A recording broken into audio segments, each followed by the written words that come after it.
dengan NIM 240413801129. Di sini aku akan menjelaskan tentang Syekh Abdus Somad Al-Palimbani. Syekh Abdus Somad Al-Palimbani adalah ulama Nusantara yang hidup antara tahun 1736 Masehi sampai 1819 Masehi. Kiprahnya dalam dunia intelektual tidak bisa diragukan lagi. Dia menimba ilmu dari berbagai guru ternama. Riwayat hidup Syekh Abdus Somad Al-Palimbani dapat diketahui dari beberapa sumber, baik dari karyanya sendiri di dalam kitab Zuhratun Murid fi Bayan Kalimat Tauhid, atau dari karya orang lain, yaitu muridnya, terutama dari kitab Faidal Ihsani.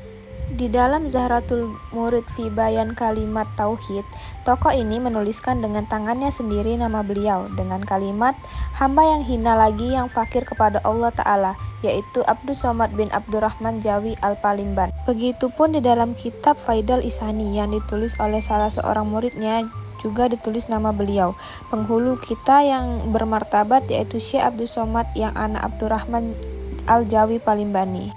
Jawi Al-Palimbani yang ada di belakang namanya memberikan informasi yang jelas tentang asal-usulnya, bahwa ia berasal dari negeri Palembang. Realitas ini sepertinya bertolak belakang dengan beberapa pendapat yang beranggapan bahwa nenek moyangnya berasal dari Yaman yang tinggal di Kedah. Sebagaimana yang ditulis oleh Chatib Guzawin berdasarkan informasi dari Muhammad Hasan bin Tokrani Muhammad Arsyad dalam buku Al-Tariq Salasi Negeri Kedah.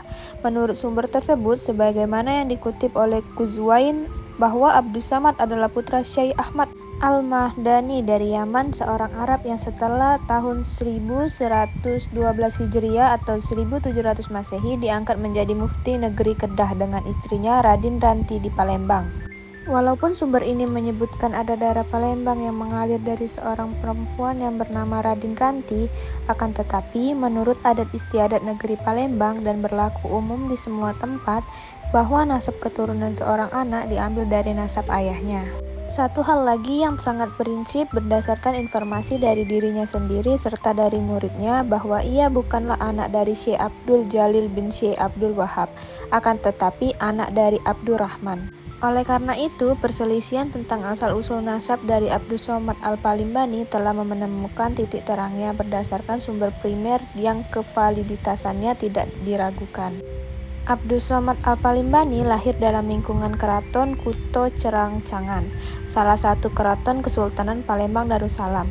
Letaknya di daerah 17 dan 20 Ilir sekarang. Ayahnya Abdurrahman menjabat sebagai kepala penjaga istana Kuto Cengcangan. Ia tidak dapat mengenali wajah ibundanya karena ibunya berpulang ke rahmatullah saat usianya 1 tahun, sebagaimana tertulis dalam Faidal Ihsani, dan adalah dahulu daripada sampai umur 1 tahun, maka lalu ibunya ke rahmatullah ta'ala.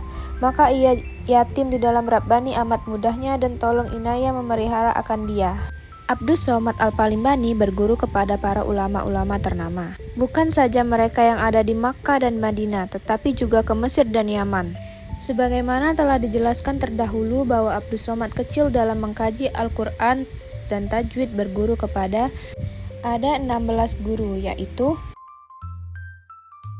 sejak kedatangan ke Harmain, Abdus Somad Al-Palimbani telah melakukan berbagai aktivitas intelektual, belajar, mengajar, serta menghasilkan karya tulis yang sampai kini masih tersebar di beberapa negara. Berikut adalah karya-karya Abdus Somad Al-Palimbani. Dari kitab Manaqib Faidal Ihsani didapatkan beberapa perkataan Syekh Abdus Somad Al-Palimbani kepada muridnya dan pengikutnya.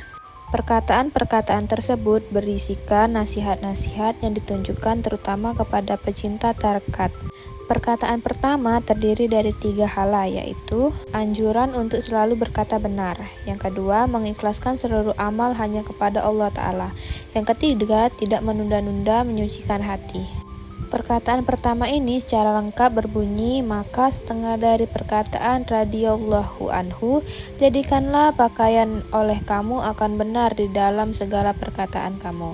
Maka bahwasannya ia menyerukan di dalam menerangkan akan anggota yang zahir di dalam berbuat dan ikhlas oleh kamu bagi Allah Ta'ala di dalam segala umur kamu. Maka bahwasannya ia menyenggarakan di dalam menyucikan akan rahasia yang di dalam hati. Perkataan yang kedua merupakan pernyataan tentang kedudukan seorang banyak berzikir kepada Allah. Perkataan ketiga, patuh kepada guru atau syekh.